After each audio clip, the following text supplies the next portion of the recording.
Bienvenue sur les vidéos de la communauté de Géniaux. On parle Arduino et technologie informatique, programmation et électronique. Donc, je vais vous présenter les réseaux locaux Wi-Fi Internet pour les débutants. Donc, le réseau local, c'est quoi? C'est une box qui arrive à la maison, que l'on dit box ADSL, Internet, routeur. Elle permet d'interconnecter vos ordinateurs, vos smartphones, vos caméras connectées et tout équipement qui peut se connecter au réseau pour aller vers Internet. Le réseau Wi-Fi, c'est en fait des ondes qui sont identifiées par ce qu'on appelle un SSID et un mot de passe et qui ont une vitesse et un débit. Différents Wi-Fi existent.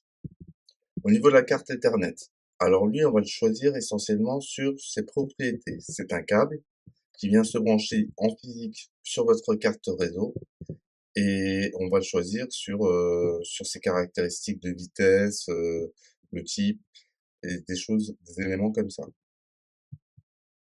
La box internet, donc que l'on dit routeur ou passerelle, elle a plusieurs fonctionnalités. Une fonctionnalité DHCP qui donne des adresses IP automatiques aux équipements. À partir du moment où on est connecté, euh, la box va nous donner une adresse IP par équipement.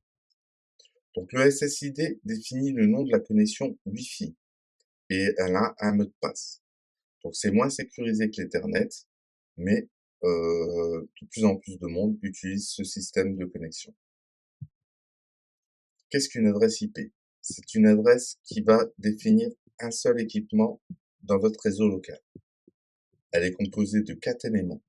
En général, on va utiliser ce réseau 192.168.1 et les deux derniers chiffres va être l'identifiant unique sur le réseau de l'équipement. Donc ça peut aller de 0 à 255. Peut-être même moins, je dirais. 0 de 1 à 254, moi j'aurais utilisé. Le masque de sous-réseau, c'est ce qu'on appelle un masque qui permet de créer différents réseaux dans votre réseau local, notamment en modifiant la dernière valeur. Ceux qui s'y connaissent peuvent créer plusieurs réseaux sur la même connexion. Au niveau de la passerelle, donc c'est l'adresse IP de notre routeur. Donc 190.168.1.1, c'est la norme qu'on a définie en ce moment, c'est que on dit que le routeur se situe à cette adresse. Ça nous permet de le contacter aisément.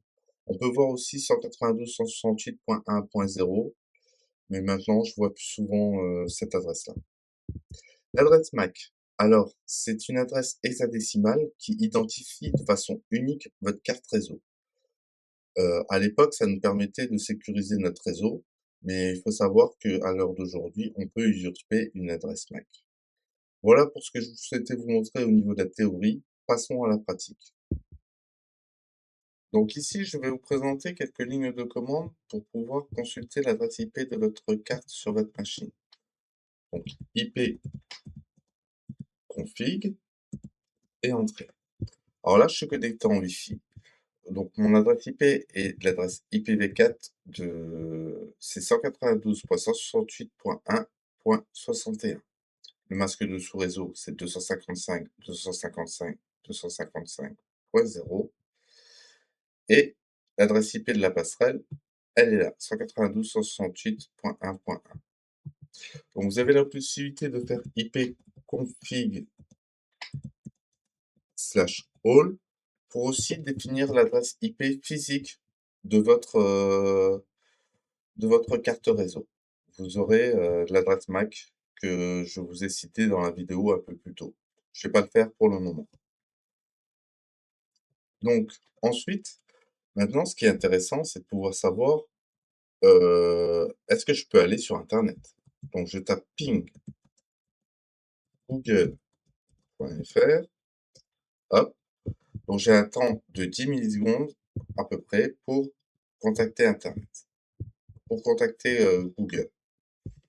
Maintenant, je veux juste tester une adresse IP en local. C'est-à-dire que je veux tester si je suis connecté. Bon, je sais que je suis connecté, je vais pas créer une panne pour vous montrer. Mais si je ping ma box, voilà. Donc j'ai un temps de réponse assez rapide. Maintenant, on va mettre une adresse qui n'existe pas, voir comment ça réagit quand ça n'existe pas. Donc, quand vous faites un ping et que ça répond pas, il vous dit impossible de joindre l'autre destination. Voilà comment on sait que des ordinateurs communiquent sur un réseau local. Il existe d'autres commandes que vous pouvez utiliser, donc ça c'est je vous invite à les apprendre. Donc voilà pour ce que je souhaitais vous montrer au niveau des connexions.